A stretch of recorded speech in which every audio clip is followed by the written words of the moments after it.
자, 우리 같이 읽습니다. 그러므로 바로가 그의 모든 백성에게 명령하여 이르되 아들이 태어나거든 너희는 그를 나일강에 던지고 딸이거든 살려두라 하였더라.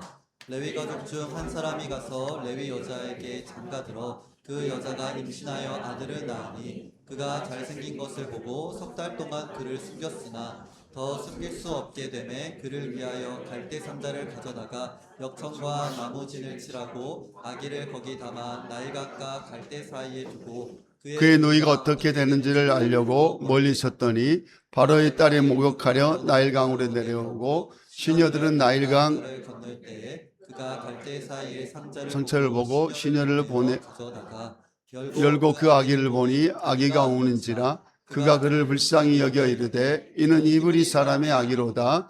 그의 누이가 바로의 딸에게 이르되 내가 가서 당신을 위하여 히브리 여인 중에서 유모를 불러다가 이 아기에게 젖을 먹이게 하리이까. 바로의 딸이 그에게 이르되 가라 하매 그 소녀가 가서 그 아기의 어머니를 불러오니 바로의 딸이 그에게 이르되 이 아기를 데려다가 나를 위하여 젖을 먹이라. 내가 그 신을 아기를 데려다가 젖을 먹이더니 그 아기가 자라매 바로의 딸에게로 데려가니 그가 그의 아들이 되리라. 그가 그의 이름을 모세라 하여 이르되 이는 내가 그를 물에서 건져내었음이라 하였더라. 아멘. 히브리 여인들이 아이를 낳거든 그 아이가 아들이면 모두 다 나일강에 빠쳐 죽여라라는 바로의 시퍼런 칼날 같은 명령이 있었습니다. 이 바로의 그 어떤 명령은 많은 히브리 사람들에게 또한 히브리 여인들에게 엄청난 아픔이요 고통이었습니다. 바로의 그 시퍼런 칼날이 히브리 여인들의 그 가정에 문을 두드릴 때 그 여인들은 가슴이 조마조마했습니다. 아이를 가졌다는 그 기쁨도 잠시였습니다. 축복받아야 될 출산의 그 순간도 그들은 숨을 죽이면서 제발 딸이 태어났으면 좋겠다 라는 간절한 소망이 암묵적으로 그 집안의 분위기를 장악했습니다. 어떤 가정에는 아이가 태어났을 때 그 기쁨과 환희와 즐거움보다는 두 부부의 가슴을 쥐어짜는 아픔과 슬픔이 그들에게 있었습니다. 왜냐하면 아들이었기 때문에 그래 했다는 사실입니다. 레위 사람 요게벳은 잘생긴 그 아들을 죽일 수가 없었습니다. 잘생긴 그 아들을 나일강에 바로 던질 수가 없었습니다. 그래서 그 여인은 하루, 이틀, 석 달까지 아이를 몰래 양육했습니다. 애굽의 병사들의 소리만 나면은 그 아이를 이불로 덮어서 아이의 울음소리가 울타리 밖으로 나가지 않도록 초긴장하면서 힘쓰고 애썼다는 사실입니다. 이제 3개월이 되어서 이 아이를 더 이상 집에서 키울 수 없는 그러한 상황이 되었습니다. 그래서 요게벳은 눈물을 삼키면서 아이가 하루라도 더 살았으면 하는 마음으로 갈대 상자를 만들기 시작합니다.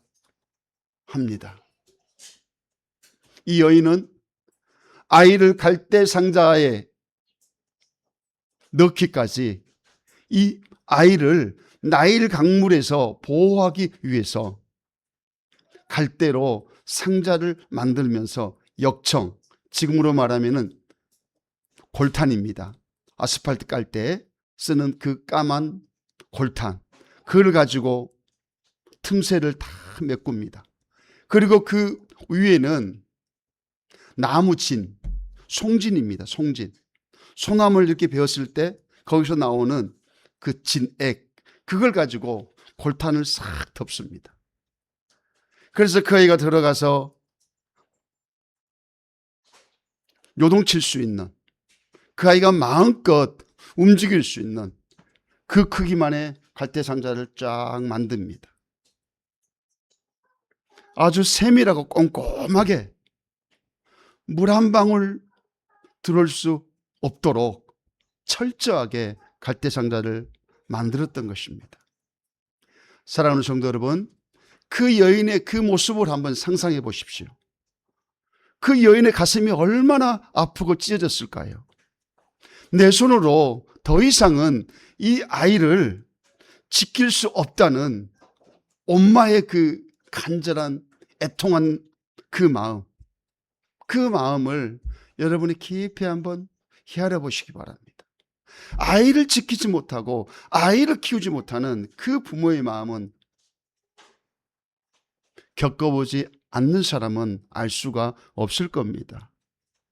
이제 내 손을 떠나 하나님의 손에 아이의 운명을 온전히 위탁하는 가장 처절하고도 위대한 믿음의 결단을 내려야 되는 시간이 왔습니다. 그 여인은 갈대상자를 들고 나일강으로 갑니다. 물줄기가 가장 약한 그것을 찾기 시작합니다. 갈대와 갈대 사이에 물줄기가 아주 약합니다.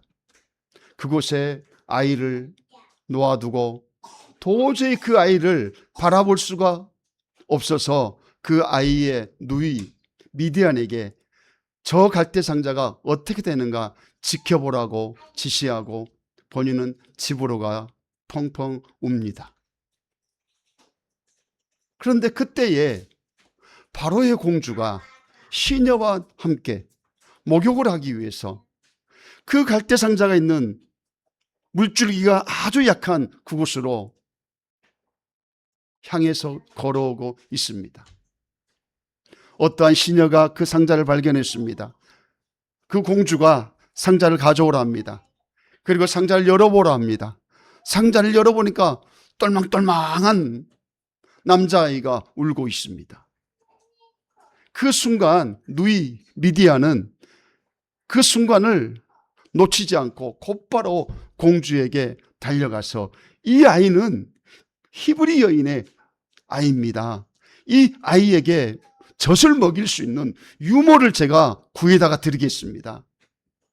공주는 기쁜 마음으로 쾌히 승낙을 합니다. 그때에 누이 미디아는 모세의 어머니 요게벳에게 달려갑니다. 엄마 이만저만 저만저만 하니까 빨리 가봐. 그리고 이제 요게벳은 자신의 그 아들과 다시 상봉해서 젖을 먹이며 잘 키우며 히브리식의 교육을 통해서 하나님의 말씀을 계속 그에게 들려주며 양육하기 시작합니다. 어느 정도 시간이 흘러서 이제 장성했습니다. 그리고 이제 그 아이는 그 공주의 아들이 되어지고 애굽의 왕자가 되어집니다. 그리고 그 아이가 바로 모세입니다. 모세라는 그 뜻은 물에서 건져냈다는 뜻입니다. 모세는 그렇게 이 세상 가운데 빛을 발하기 시작했습니다. 그렇다면은 요게벳이 어떤 근거로 그 갈대 상자를 만들어서 물줄기가 가장 약한 곳에 놓았을까요? 그리고 과연 그 시대에 요게벳만 그랬을까요? 수많은 남자아이를 출산했던 엄마들이 다 그랬지 않겠습니까? 자기의 목숨보다 더 귀한 아들인데 수많은 부모들이 아이들을 그렇게 나일강에 갈대 상자를 만들어서 갖다 놓았을 겁니다. 그런데 유독 요게벳의 그 아들만 공주의 눈에 띄었고, 그리고 애굽의 왕자가 되었고, 그리고 그가 모세가 되었다는 사실입니다. 무엇이 그렇게 만들었을까요? 그것은 바로 요게벳의 믿음의 행동이 그곳에 있었다는 사실입니다. 출애굽기 2장 1절 보겠습니다. 같이 읽습니다. 레위 가족 중 한 사람이 가서 레위 여자에게 장가 들어. 레위 지파입니다. 이스라엘의 12지파 중에 레위 지파, 제사장 지파입니다. 제사장 지파와 제사장 지파 두 가정이 결혼을 해서 한 가정을 이루었습니다. 믿음의 지파들이죠. 목사와 목사의 집안이 결혼을 했다는 겁니다. 그 자녀들이. 그렇다면은 그 자녀들에게 믿음이 있었지 않겠습니까? 어디까지나 이거는 추론입니다. 그러나 히브리서 기자는 정확하니 이렇게 기록하고 있습니다. 히브리서 11장 23절입니다. 같이 읽습니다. 믿음으로 모세가 났을 때에 그 부모가 아름다운 아임을 보고 석 달 동안 숨겨 왕의 명령을 무서워하지 아니하였으며, 믿음으로 석 달 동안 숨겼다는 것입니다. 믿음으로 석 달 동안 숨겨서 이제 더 이상 본인이 어찌할 수 없으니까 이 아이를 하나님의 손에 위탁해야 되겠다. 살든지 죽든지 하나님께서 행하실 것이다. 악어가 그 아이를 물어 죽이든지 아니면 그 아이의 울음소리가 커서 갈대 상자를 뚫고 나가 애굽의 병사들에게 죽임을 당하든지, 이제 나는 더 이상 어찌할 수가 없기에 하나님 손에 의탁함이라는 그러한 믿음으로 그 아이를 갈대 상자 사이에 놓았다는 사실입니다. 모세의 엄마 요게벳과 아빠 아므람은 믿음의 사람들이었습니다. 사람을 귀하게 여기는 삶의 자세가 그들의 신앙의 태도였다는 것입니다. 왕의 명령이지만은 한 사람을 자기의 손으로 죽일 수 없다는 하나님의 마음이 그들에게 있었다는 사실입니다.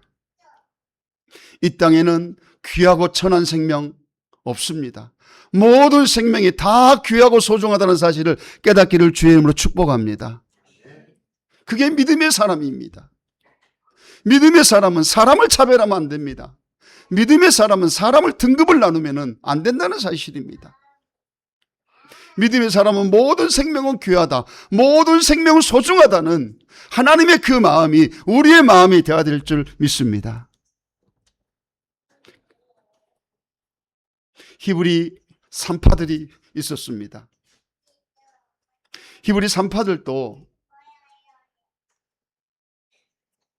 왕이 명령했습니다.